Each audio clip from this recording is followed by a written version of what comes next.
क्या कभी ऐसा लगा है कि आपका माइंड हर वक्त कुछ ना कुछ सोचता रहता है, फिर भी कोई भी सोच आपको सुकून नहीं देती? भीड़ में होते हुए भी अकेलापन महसूस होता है और अकेले में दिमाग ऐसी बातें सोचता है जो थका देती हैं। सुबह उठते ही मोबाइल, रात को सोने से पहले भी मोबाइल। माइंड को हर मिनट कुछ चाहिए, स्टिम्युलेशन, डिस्ट्रैक्शन, एस्केप। और जब माइंड को ये सब नहीं मिलता तो अंदर से एक बेचैनी उठती है, जैसे खुद से भागना चाह रहे हों। सच ये है, आज हमारी सबसे बड़ी बीमारी कोई वायरस नहीं, बल्कि वो टॉक्सिक थॉट्स हैं जो हर दिन हमारे अंदर पल रहे हैं। हम खुद ही अपनी सोच के कैदी बन गए हैं। हर रिग्रेट, हर गिल्ट, हर छोटी सी कंपैरिजन हमारी एनर्जी को साइलेंटली चूस रही है। कोई बात दिल से उतरती नहीं, कोई खुशी टिकती नहीं, और माइंड हर छोटी बात पर ओवर रिएक्ट करता है। क्यों? क्योंकि हमारे दिमाग को डिटॉक्स की जरूरत है, ना बॉडी का, ना फोन का, बल्कि माइंड का डिटॉक्स। यही सच्चाई सामने लाती है सैडमन हार्नेट की किताब डिटॉक्स योर माइंड। यह किताब सिर्फ मोटिवेशन नहीं देती, बल्कि यह सिखाती है कि कैसे अपने टॉक्सिक थॉट्स को पहचानो, उन्हें धीरे धीरे साफ करो और अपने माइंड को फिर से क्लियर, फोकस्ड और पीसफुल बनाओ। इस वीडियो में हम इस किताब के 8 सबसे जरूरी चैप्टर्स को गहराई से समझेंगे। हर चैप्टर एक अलग तरह की मानसिक लड़ाई का हल देगा। ओवर थिंकिंग हो, पास्ट का गिल्ट हो, कंपैरिजन या जजमेंट का डर हो, हर बात का इलाज मिलेगा। हर एग्जाम्पल नया होगा, हर टिप प्रैक्टिकल होगी और हर बात दिल और दिमाग को छू जाएगी। अब चलिए शुरुआत करते हैं अपने माइंड को अंदर से साफ करने की, उस जर्नी की जिसकी आपको सबसे ज्यादा जरूरत है। क्या आपने कभी ऐसा महसूस किया है कि आप हर समय कुछ ना कुछ सोचते रहते हैं और वो सोच कभी रुकती ही नहीं? सुबह उठते ही दिमाग दौड़ने लगता है। आज क्या करना है? कल क्या गलत हुआ? लोग क्या सोचते हैं? क्या मैं अच्छा हूं या नहीं? हर बात को एनालाइज करना, हर बात में मीनिंग ढूंढना, यही ओवरथिंकिंग है।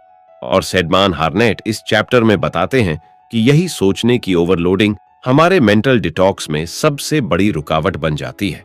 इस चैप्टर की शुरुआत एक बहुत ही सिंपल ऑब्जर्वेशन से होती है। जब माइंड ज्यादा सोचता है तो क्लैरिटी कम हो जाती है। ओवरथिंकिंग कोई लॉजिकल प्रोसेस नहीं है, ये इमोशनल ओवरड्राइव है। जब हम अपने पास्ट पर सोचते हैं, गिल्ट आता है, फ्यूचर के बारे में सोचते हैं, फियर आता है, और जब दोनों मिलते हैं, आज का पीस चला जाता है।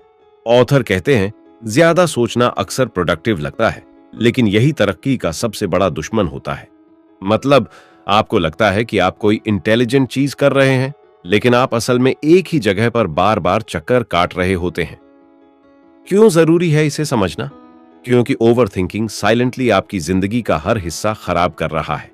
आप डिसीजन नहीं ले पाते, आप एक्शन नहीं लेते, और सबसे खतरनाक बात, आप खुद से कट जाते हैं। ये आपको कंफ्यूज्ड बनाता है, एंग्शियस करता है, और आपको खुद पर भरोसा करना सीखने ही नहीं देता। ओवरथिंकिंग इतना धीमा जर है कि आपको पता भी नहीं चलता, और आपकी एनर्जी, सेल्फ बिलीफ और पीस गायब हो जाती है। निशा नाम की लड़की है। हर सुबह उठते ही सबसे पहले व्हाट्सएप खोलती है, फिर इंस्टाग्राम, और फिर माइंड में एक रेस शुरू हो जाती है। मेरे जैसी दिखने वाली लड़की तो इन्फ्लुएंसर बन गई। मैंने तो अब तक कुछ अचीव नहीं किया। क्या मैं पीछे रह गई हूं? दिन भर वो कुछ भी कर ले, ये थॉट्स पीछा नहीं छोड़ते।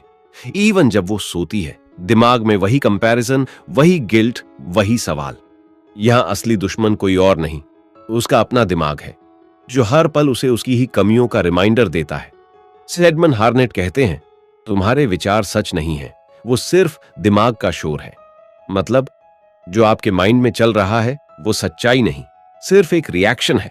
ओवरथिंकिंग आपको एक फेक वर्ल्ड में ले जाता है, जहां सब कुछ गलत लगता है और कुछ भी क्लियर नहीं होता। वो बताते हैं कि ओवरथिंकिंग तब होता है जब माइंड को इमोशनल पेन प्रोसेस करने का तरीका नहीं आता, तो वो एनालिसिस का इल्यूजन क्रिएट करता है, जिससे लगता है कि आप कंट्रोल में हैं, जबकि असल में आप खो चुके होते हैं। क्या करना चाहिए और क्या नहीं? बुक के अनुसार क्या नहीं करना चाहिए? हर इमोशन को डिसेक्ट करना बंद करें। मैं ऐसा क्यों फील कर रहा हूं? ये बार बार पूछने से इमोशन प्रोसेस नहीं होता, उल्टा बढ़ता है। हर सिचुएशन को कंट्रोल करने की कोशिश मत कीजिए। लाइफ में हर चीज पर आपका कंट्रोल नहीं होता और ना ही होना चाहिए। डिस्ट्रैक्शन से भाग मत लीजिए। सोशल मीडिया या कांस्टेंट बिजी रहना ये एस्केप है, सॉल्यूशन नहीं। क्या करना चाहिए? माइंड डंप हर रात करें।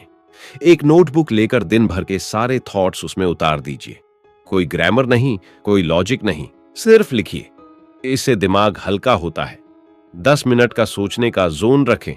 दिन में सिर्फ 10 मिनट ऐसे रखिए जहां आप सोच सकते हैं। उसके बाद थिंकिंग बंद करके एक्शन लें। सेल्फ टॉक बदलिए। मैं कुछ नहीं कर पाऊंगा की जगह कहिए, मैं धीरे धीरे इंप्रूव कर रहा हूं। साइलेंट वॉक की आदत डालिए। हर दिन 10 मिनट बिना फोन के अकेले चलें।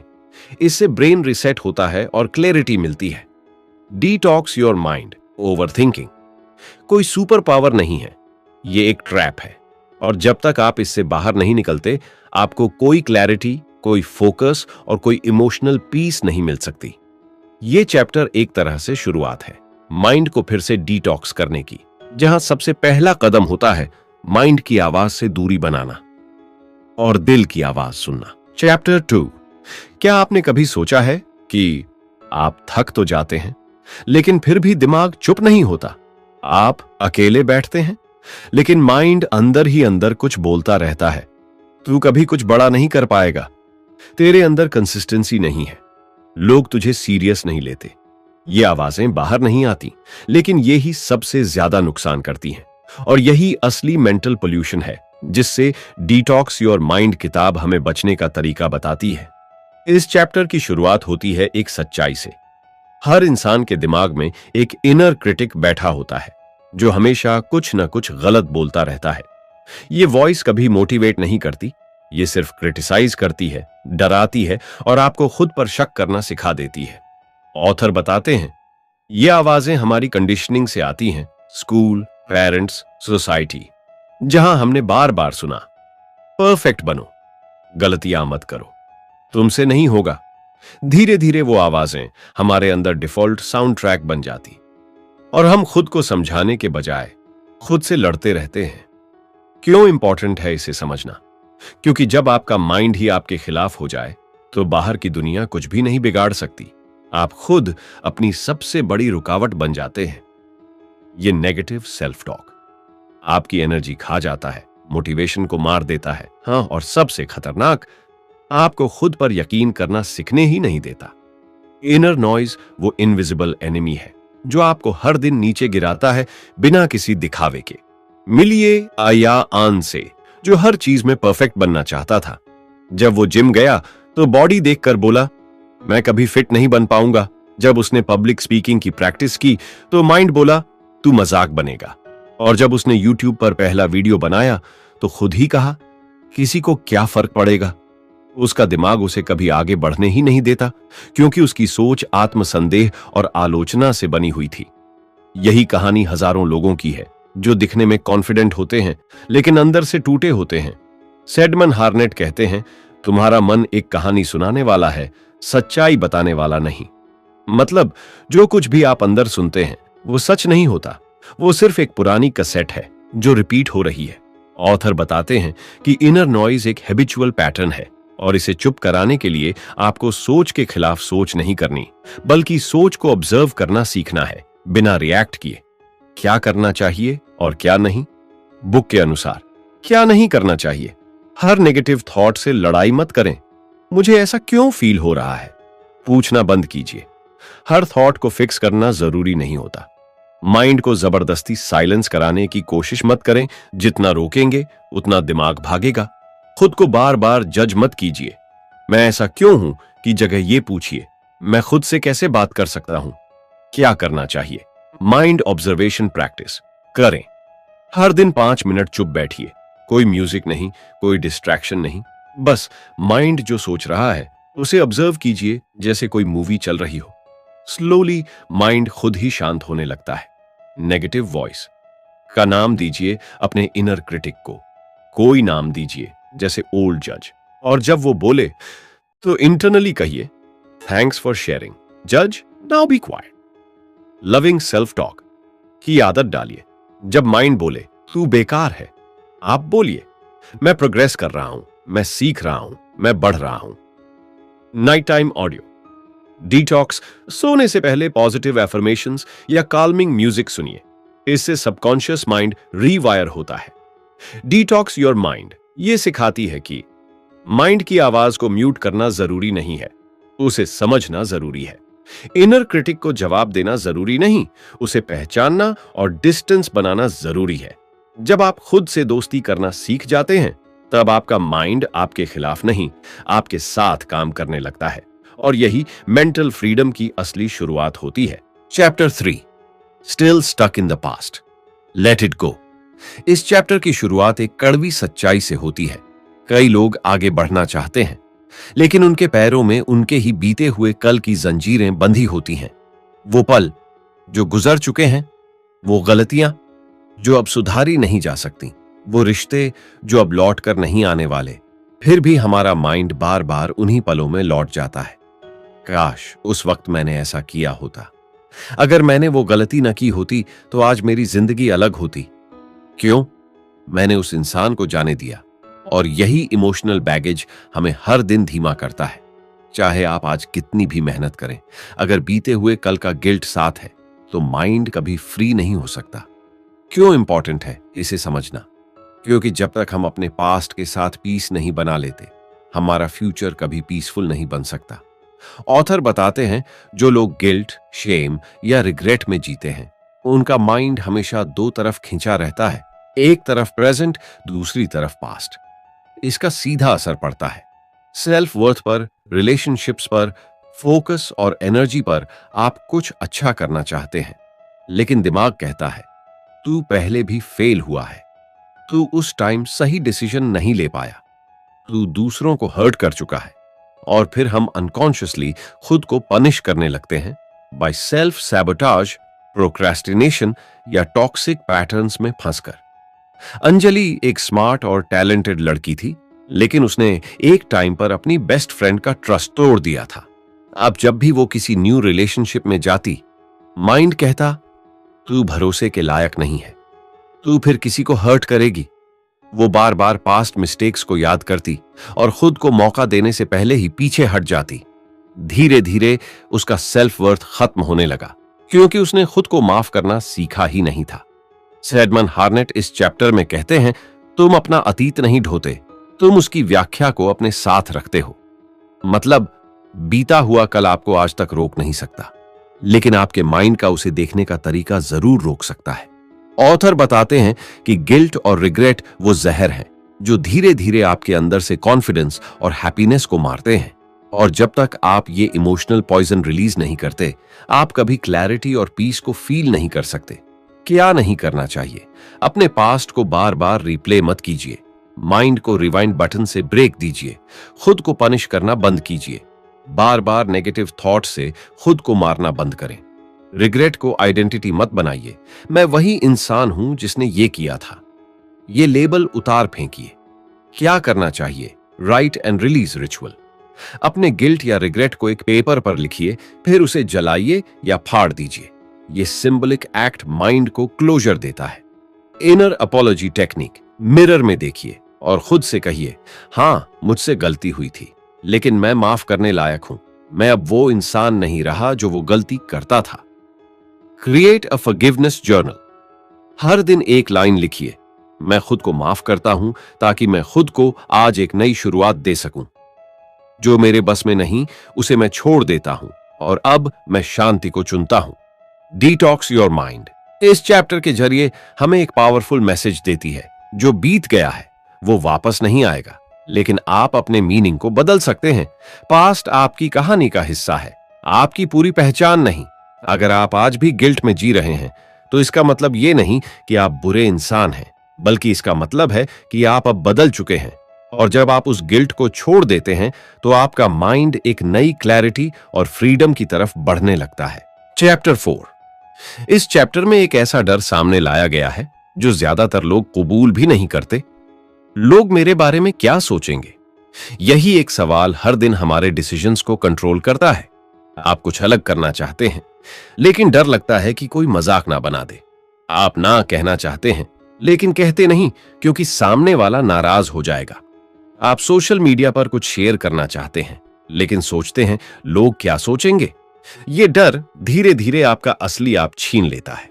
आप लोगों को खुश रखने में इतने बिजी हो जाते हैं कि खुद को क्या चाहिए ये ही भूल जाते हैं। क्यों इंपॉर्टेंट है इसे समझना?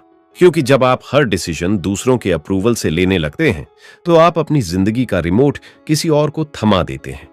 फियर ऑफ जजमेंट और पीपल प्लीजिंग की वजह से आप बोल्ड एक्शंस नहीं ले पाते, आप अपनी बाउंड्रीज सेट नहीं कर पाते और आप धीरे धीरे खुद को खो देते हैं। ऑथर बताते हैं, हर किसी को खुश करना दयालुता नहीं होता, ये बस एक छुपा हुआ डर होता है। मतलब आप दूसरों के लिए अच्छा नहीं कर रहे, आप बस अपने रिजेक्शन के डर को छुपा रहे हैं। अगर आपको बार बार लगता है कि आप सबको खुश नहीं कर पा रहे, तो याद रखिए यह काम आपका है ही नहीं। रितेश एक इंट्रोवर्टेड लड़का था, कभी भी किसी को ना नहीं कहता था। क्लास में कोई असाइनमेंट करना होता, लोग उसी से कहते। फ्रेंड्स पार्टी करना चाहते, वो भी जाता, भले उसे मन ना हो।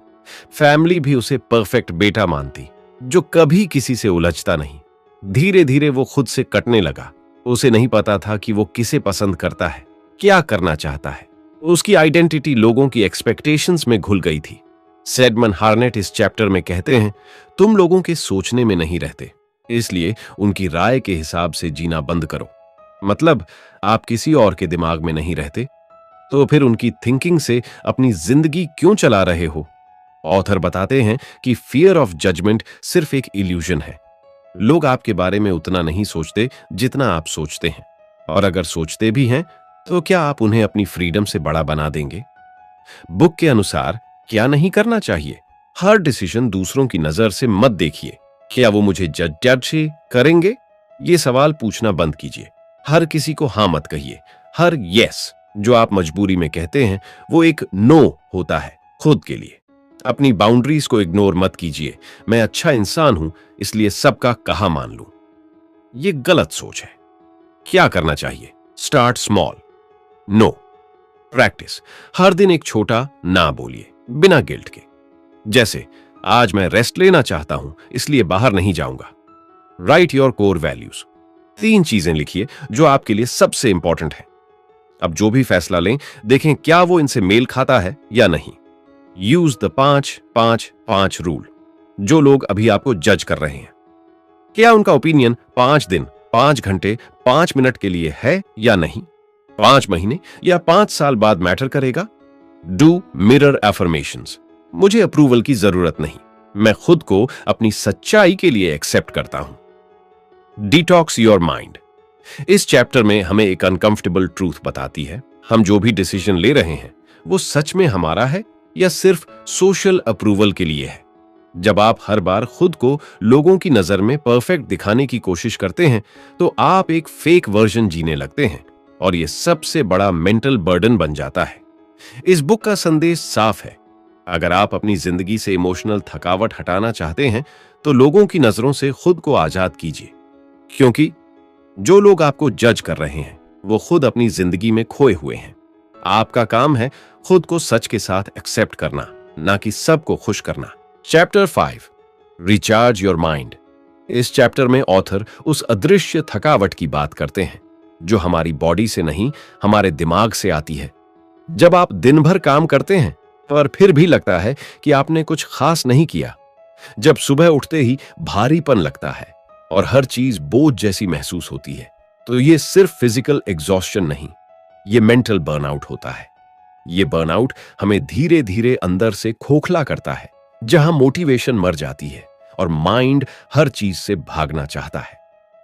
क्यों जरूरी है इसे समझना? क्योंकि मानसिक बर्नआउट को लोग गंभीरता से नहीं लेते। हर कोई बस कहता है थोड़ा सो लो, ठीक हो जाएगा। पर सच्चाई यह है, मानसिक पुनर्निर्माण चाहिए।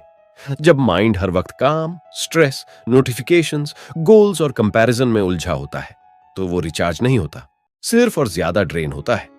ऑथर कहते हैं, हमारा ब्रेन एक बैटरी की तरह है, अगर हम उसे चार्ज होने का टाइम नहीं देंगे तो वो सिर्फ रिएक्ट करेगा, क्रिएट नहीं। सिमरान एक 24 साल की लड़की थी, एम्बिशियस, हार्ड वर्किंग, डिसिप्लिन्ड। हर दिन चेकलिस्ट बनाती, गोल सेट करती और हर काम टाइम पर पूरा करने की कोशिश करती। लेकिन एक दिन वो टूट गई। ना उसे किसी चीज में इंटरेस्ट था, ना कोई अचीवमेंट उसे खुश कर पा रही थी। उसे लगा वो हार गई है, जबकि वो रोज जीतने की कोशिश कर रही थी। असल में वो बर्नट आउट हो चुकी थी। बॉडी एक्टिव थी, पर माइंड थक चुका था। सैडमन हार्नेट कहते हैं, तुम्हें ज्यादा कुछ करने की जरूरत नहीं, तुम्हें बस बेहतर तरीके से रुकना सीखना है। मतलब सॉल्यूशन प्रोडक्टिविटी नहीं है, इंटेंशनल पॉजिंग है। ऑथर बताते हैं कि हमारी माइंड को भी डीप रेस्ट चाहिए। ऐसा रेस्ट जिसमें कोई स्क्रीन ना हो, कोई एक्सपेक्टेशन ना हो, बस प्योर प्रेजेंस हो। मेंटल बर्नआउट तब होता है जब आप खुद को स्टॉप करना भूल जाते हैं। बुक के अनुसार क्या नहीं करना चाहिए? बिजी रहने को अचीवमेंट मत समझिए। हर वक्त कुछ करते रहना ही प्रोग्रेस नहीं होता। ब्रेक्स लेने को गिल्ट मत समझिए। रेस्ट का मतलब लेजीनेस नहीं होता, वो ब्रेन का फ्यूल होता है। सोशल मीडिया को रिलैक्सेशन मत मानिए। स्क्रोलिंग आपको रिलैक्स नहीं करता, वो और ज्यादा मेंटल नॉइज देता है। क्या करना चाहिए? डेली डिजिटल फ्री पॉज रखिए। हर दिन कम से कम 30 मिनट का टाइम सिर्फ खुद के साथ बिताइए, बिना फोन, बिना म्यूजिक, बिना कोई स्टिमुलेशन। बस सांस लो और होने का एहसास करो। Create a nothing hour. दिन का एक फिक्स टाइम स्लॉट ऐसा रखिए जहां आपको कुछ भी अचीव नहीं करना, बस फ्री सोचिए, वॉक कीजिए या नेचर देखें। माइंड खुद ब खुद रिफ्रेश होता है।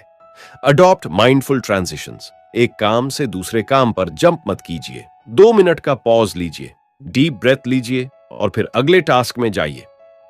बर्नआउट जर्नल स्टार्ट कीजिए। रात में 3 सवाल लिखिए। आज मुझे सबसे ज्यादा एनर्जी कहां ड्रेन हुई? क्या मैंने आज खुद को पॉज करने का समय दिया? क्या मैं आज खुद के साथ जेंटल था? Detox your mind. इस चैप्टर के जरिए एक जरूरी रिमाइंडर देती है, काम करने की भूख ठीक है, लेकिन खुद से जुड़ने की भूख उससे भी ज्यादा जरूरी है। बर्नआउट तब आता है जब आप सिर्फ रिजल्ट चेस करते हैं, बिना यह समझे कि आपकी मेंटल हेल्थ ही आपका रियल एसेट है। ऑथर हमें सिखाते हैं कि रिचार्ज करने का मतलब सिर्फ आराम करना नहीं, बल्कि एक ऐसा पॉज लेना है जहां माइंड फिर से क्लैरिटी, क्रिएटिविटी और कनेक्शन महसूस कर सके। अगर आप रोज बर्नआउट फील करते हैं, तो शायद आपको और करने की नहीं, थोड़ा रुक कर खुद से मिलने की जरूरत है। Chapter 6, anger takes over. Fast, control it. इस चैप्टर में ऑथर बात करते हैं उस गुस्से की आग की, जो बिना चेतावनी के फट पड़ती है और बाद में सिर्फ गिल्ट छोड़ जाती है। कभी कभी छोटी सी बात हमें इतना ट्रिगर कर देती है कि हम खुद को पहचान नहीं पाते। आवाज ऊंची हो जाती है, चेहरा लाल और दिल तेज धड़कता है। और सच्चाई यह है कि वो गुस्सा सिर्फ उस पल की बात नहीं होती, बल्कि सालों की अनसुलझी इमोशंस और दिमाग के अंदर जमा हुई रिएक्टिव एनर्जी होती है। ऑथर बताते हैं, अनकंट्रोल्ड एंगर एक मेंटल टॉक्सिन है जो हमें न केवल दूसरों से दूर करता है, बल्कि खुद से भी डिस्कनेक्ट कर देता है। क्यों जरूरी है इसे समझना?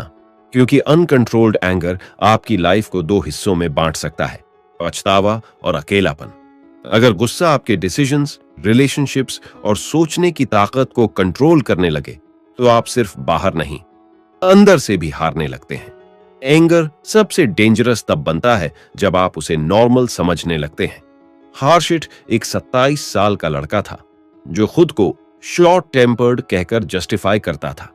छोटा सा ट्रैफिक, किसी की टोन या कोई डिसएग्रीमेंट और वो एक्सप्लोड कर जाता। उसे लगता था वो स्ट्रांग है, डायरेक्ट है, आउटस्पोकन है। और धीरे धीरे उसके दोस्त, रिश्तेदार और यहां तक कि उसकी जॉब भी उससे दूर होने लगी। असल में वो स्ट्रांग नहीं था, वो इमोशनली अनकंट्रोल्ड था। जब वो थेरेपी में गया तो उसे पहली बार पता चला कि उसका गुस्सा उसकी पेन, पास्ट रिजेक्शन और लैक ऑफ इमोशनल क्लैरिटी से आता था। सैडमन हार्नेट कहते हैं, गुस्सा ताकत नहीं होता, ये एक संकेत होता है। इसे ध्यान से सुनो। गुस्सा गलत नहीं है, पर उसे अनसुना करना और उसे रिएक्ट करने देना, यही आपको कमजोर बनाता है। ऑथर बताते हैं कि एंगर को मैनेज करने के लिए जरूरी है कि आप रिएक्शन से पहले अवेयरनेस लाएं। जब आप ट्रिगर्स को पहचानना शुरू करते हैं, तो आप उन्हें कंट्रोल कर सकते हैं बिना डैमेज किए। क्या करना चाहिए और क्या नहीं? बुक के अनुसार क्या नहीं करना चाहिए? गुस्से को दबाना मत समझिए कि आप स्ट्रांग बन रहे हैं। दबा हुआ गुस्सा बाद में कहीं और ज्यादा जहरीला बनकर बाहर आता है। जस्टिफाई मत कीजिए, मैं ऐसा ही हूं, ये एटीट्यूड आपको कभी ग्रो नहीं करने देगा। गुस्से को एक्शन का बहाना मत बनाइए। हर्ट करके पावर फील करना एक इल्यूजन है। क्या करना चाहिए? Create a pause ritual. जब भी गुस्सा आए, जैसे ही आप ट्रिगर हों, 5 सेकंड रुकिए, एक गहरी सांस लीजिए और अपने आप से पूछिए, मैं क्यों ऐसा फील कर रहा हूं? ट्रैकिंग जर्नल शुरू कीजिए। हर बार जब गुस्सा आए, बाद में लिखिए, क्या हुआ, कैसा लगा और क्या उससे पहले हुआ था। इससे पैटर्न समझ आएगा। Use movement to release emotion. गुस्से को दबाइए मत, उसे हेल्थी तरीके से बाहर निकालिए। वॉक कीजिए, पुशअप्स लगाइए या जोर से सांस छोड़िए, एनर्जी बाहर आएगी। एम्पैथी प्रैक्टिस कीजिए, खुद को उस इंसान की जगह रखिए जिससे आप गुस्सा हुए। इससे आपका माइंड रिएक्ट करने की बजाय समझने की कोशिश करेगा। इस चैप्टर में डिटॉक्स योर माइंड हमें सिखाती है कि गुस्सा एक चेतावनी है, न कि हथियार। यह किताब हमें बताती है कि गुस्से को दबाना सॉल्यूशन नहीं है। उसे समझना, स्वीकार करना और चैनलाइज करना ही असली स्ट्रेंथ है। जब आप अपने इमोशनल रिएक्शंस को कंट्रोल कर लेते हैं, तो आप सिर्फ बाहर की दुनिया पर नहीं, अपनी इनर वर्ल्ड पर भी राज करने लगते हैं। और जब माइंड डिटॉक्स होता है, तो उस पर कोई इमोशन हावी नहीं होता। Chapter 7, always comparing yourself, break free. इस चैप्टर में ऑथर एक ऐसी इनविजिबल बीमारी की बात करते हैं जो बाहर से दिखती नहीं, पर अंदर से हमें खोखला कर देती है। Self comparison. हर बार जब आप इंस्टाग्राम खोलते हैं और किसी को लग्जरी में देखकर साई लेते हैं, या जब कोई दोस्त आपसे ज्यादा अचीव करता है और आपके मन में हल्की जलन होती है, तो ये सिर्फ जेलसी नहीं होती, ये लो सेल्फ वर्थ का सिग्नल होता है। ऑथर समझाते हैं कि कंपैरिजन का दिमाग पर वही असर होता है जैसे लगातार कोई जहर का हल्का डोज देना। धीरे धीरे कॉन्फिडेंस और इनर पीस दोनों खत्म हो जाते हैं। क्यों जरूरी है इसे समझना? क्योंकि जब आप दूसरों की लाइफ से अपनी लाइफ कंपेयर करते हो, तो आप अपनी जर्नी का रिस्पेक्ट खो देते हो। आप किसी और के हाईलाइट रील को अपनी रियलिटी से कंपेयर कर रहे होते हैं और फिर खुद को कम समझने लगते हैं। ये माइंडसेट आपको कभी संतुष्ट नहीं होने देगा, चाहे आप कितना भी अचीव क्यों ना कर लें। अंकिता एक 25 साल की लड़की थी, अच्छी जॉब, लविंग फैमिली और डिसेंट लाइफस्टाइल के साथ। लेकिन वो दिन में कई बार सोशल मीडिया चेक करती थी और हर बार किसी की यूरोप ट्रिप, किसी की एंगेजमेंट, किसी की प्रमोशन देखकर वो खुद से नफरत करने लगती थी। वो सोचती, मैं भी उतनी स्मार्ट क्यों नहीं हूं, मेरे पास ऐसा क्यों नहीं है। धीरे धीरे वो एंग्शियस रहने लगी, डिप्रेस्ड महसूस करने लगी। हालांकि उसकी जिंदगी में कुछ भी गलत नहीं था, गलत थी उसकी परसेप्शन। सैडमन हार्नेट इस हैबिट को द थीफ ऑफ जॉय कहते हैं। वो लिखते हैं, तुलना तुम्हें ये नहीं दिखाती कि तुम्हारी जिंदगी में क्या कमी है, बल्कि ये तुम्हें उस सब से अंधा कर देती है जो पहले से तुम्हारे पास है। ऑथर बताते हैं कि जब आप बार बार खुद को दूसरों से कम समझने लगते हैं, तो आप अपनी आइडेंटिटी खो देते हैं और दूसरों की अप्रूवल में जीने लगते हैं। बुक के अनुसार क्या नहीं करना चाहिए? सोशल मीडिया को एब्सोल्यूट ट्रूथ मानना। लोग वहां सिर्फ अपनी बेस्ट मोमेंट्स दिखाते हैं, ना कि रियलिटी। अचीवमेंट्स की रेस में खुद को पुश करना बिना अपनी नीड समझे। हर किसी की जर्नी, टाइमलाइन और मीनिंग ऑफ सक्सेस अलग होता है। वो मुझसे आगे है जैसे टॉक्सिक थॉट्स में खुद को जलाना। ये कंपैरिजन आपको जेलस बना देगा, इंस्पायर्ड नहीं। क्या करना चाहिए? ग्रैटिट्यूड प्रैक्टिस रोज करें। हर दिन 3 चीजें लिखिए जिनके लिए आप थैंकफुल हैं। इससे माइंड नेचुरली अबंडेंस पर फोकस करेगा, न कि कमी पर। डिजिटल बाउंड्रीज सेट करें। सोशल मीडिया के लिए एक फिक्स टाइम रखिए और स्क्रोल लिमिट भी। सेल्फ डेफिनेशन क्रिएट करें। खुद से पूछिए, मैं कौन हूं और मुझे क्या चाहिए। जब क्लैरिटी आएगी तो कंपैरिजन अपने आप फेड हो जाएगा। Compare only with your past self. कल के मुकाबले आप आज कितना ग्रो हुए हैं, यही असली सक्सेस है। डिटॉक्स योर माइंड इस चैप्टर के जरिए एक क्लियर मैसेज देती है, तुम जैसे हो वैसे भी इनफ हो। यह किताब बताती है कि खुद को दूसरों से कमतर मानना एक इल्यूजन है, एक ट्रैप है जो कभी सेटिस्फैक्शन नहीं देगा। सच तो यह है कि जब आप कंपैरिजन से ऊपर उठ जाते हैं, तभी आप अपनी लाइफ की क्लैरिटी, पीस और रियल कॉन्फिडेंस महसूस कर पाते हैं। और यही है वो मेंटल फ्रीडम जो इस किताब का सबसे गहरा लक्ष्य है। Chapter 8, negative thoughts won't stop. इस चैप्टर में ऑथर एक बहुत गहरे मानसिक लूप की बात करते हैं जिसमें फंसकर हम अपनी ही सोच से डरने लगते हैं। नेगेटिव थॉट स्पिरल ये एक ऐसा मेंटल ट्रैप है जिसमें एक छोटी सी चिंता धीरे धीरे एक पूरी कहानी बन जाती है जो कभी खत्म नहीं होती। एक क्या होगा अगर से शुरू होकर मेरे साथ कुछ बुरा ही होगा तक पहुंच जाती है। ऑथर बताते हैं कि ज्यादातर लोग इस पैटर्न को पहचान नहीं पाते। वो सोचते हैं कि उनके थॉट्स ही उनकी आइडेंटिटी हैं, लेकिन असल में ये थॉट्स सिर्फ मेंटल नॉइज होते हैं जो लगातार माइंड में चलते रहते हैं, क्लैरिटी और पीस को मिटा देते हैं। क्यों जरूरी है इसे समझना? क्योंकि जब हम अपने ही विचारों को एब्सोल्यूट ट्रूथ मानने लगते हैं तो हम अपनी लाइफ को फियर और कंफ्यूजन से चलाने लगते हैं। नेगेटिव थॉट्स धीरे धीरे एंजाइटी बढ़ाते हैं, सेल्फ डाउट को नॉर्मल बना देते हैं और डिसीजन मेकिंग को पैरालाइज कर देते हैं। यह चैप्टर सिखाता है कि सोच को पकड़ना और उसे ऑब्जर्व करना सबसे बड़ी मेंटल स्ट्रेंथ है। आराव एक 24 साल का स्टूडेंट था। हर बार जब वो कोई नया काम शुरू करता एक ही थॉट माइंड में आता, मैं फेल हो जाऊंगा। वो हर छोटी चीज में नेगेटिविटी ढूंढ लेता। रिजल्ट अच्छा आया, शायद लक था। फ्रेंड ने तारीफ की, वो मजाक कर रहा होगा। धीरे धीरे वो खुद से दूर हो गया। जिंदगी चल रही थी और माइंड लगातार उसका कॉन्फिडेंस तोड़ रहा था। सेडमन हार्नेट कहते हैं, सोच सिर्फ सोच होती है, ये हकीकत नहीं होती। लेकिन जितना ज्यादा तुम उन पर यकीन करते हो वो उतनी ही ज्यादा तुम्हारी हकीकत बन जाती है। वो समझाते हैं कि हर इंसान के माइंड में हर दिन हजारों थॉट्स आते हैं, लेकिन फर्क तब पड़ता है जब हम उन्हें सच मानने लगते हैं और उनसे रिएक्ट करने लगते हैं। क्या करना चाहिए और क्या नहीं। बुक के अनुसार क्या नहीं करना चाहिए। हर थॉट को सच मान लेना, हर व्हाट इफ को रियलिटी समझ लेना एंजाइटी का रूट है। नेगेटिव सेल्फ टॉक को अनदेखा करना, मैं बेकार हूं, मेरे बस की बात नहीं, ये फ्रेजेस स्लोली सेल्फ इमेज को डिस्ट्रॉय करते हैं। ओवर थिंकिंग को थिंकिंग समझना, सोचते रहना कोई सोल्यूशन नहीं देता। क्लैरिटी एक्शन से आती है, कंफ्यूजन रेपिटेशन से। क्या करना चाहिए? माइंडफुलनेस प्रैक्टिस शुरू करें। हर बार जब कोई नेगेटिव थॉट आए पॉज करें और खुद से पूछें, क्या ये थॉट सच में यूजफुल है? ऐसा करने से आप अपनी सोच को ऑब्जर्व करना सीखेंगे। थॉट डंपिंग, हर सुबह या रात को 10 मिनट लिखिए जो भी माइंड में चल रहा है। इससे माइंड हल्का होगा और पैटर्न्स क्लियर होंगे। पॉजिटिव रिफ्रेम्स, नेगेटिव थॉट्स को रिफ्रेम करें। मुझसे नहीं होगा को बदलें, मैं धीरे धीरे सीख रहा हूं और कर सकता हूं। मैं लिमिट इनपुट, जो कंटेंट आप कंज्यूम करते हैं वो भी आपकी सोच पर असर डालता है। Negative news, toxic reels, over stimulating videos, इनसे दूरी बनाइए। डिटॉक्स योर माइंड, इस चैप्टर में आपको एक चीज सिखाती है, अपने थॉट्स को जज करना बंद करो और ऑब्जर्व करना शुरू करो। यह किताब कहती है कि माइंड को डिटॉक्स करना मेंटल साइलेंस या परफेक्ट पॉजिटिविटी से नहीं होता, बल्कि अवेयरनेस से होता है।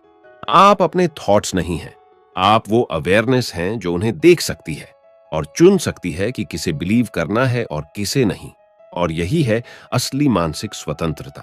कंक्लूजन, हर चैप्टर ने हमें एक एक करके ये सिखाया कि असली जंग बाहर नहीं, हमारे दिमाग के अंदर चल रही है। कभी ओवरथिंकिंग, कभी सेल्फ डाउट, कभी लोगों के डर से दब जाना या बार बार खुद की तुलना करना। लेकिन हर बार सॉल्यूशन भी हमारे अंदर ही था। अवेयरनेस, सेल्फ ऑब्जर्वेशन और थोड़ी सी डिसिप्लिन के साथ। यह किताब हमें सिखाती है कि जब हम अपने थॉट्स को पहचानना शुरू करते हैं, जब हम माइंड की सफाई करने लगते हैं, तभी हम क्लैरिटी, पीस और असली कॉन्फिडेंस को महसूस कर पाते हैं। जिंदगी की सबसे बड़ी डिटॉक्स कोई डाइट नहीं, बल्कि माइंड डिटॉक्स है। और यही इस पूरी जर्नी का सबसे गहरा मैसेज है।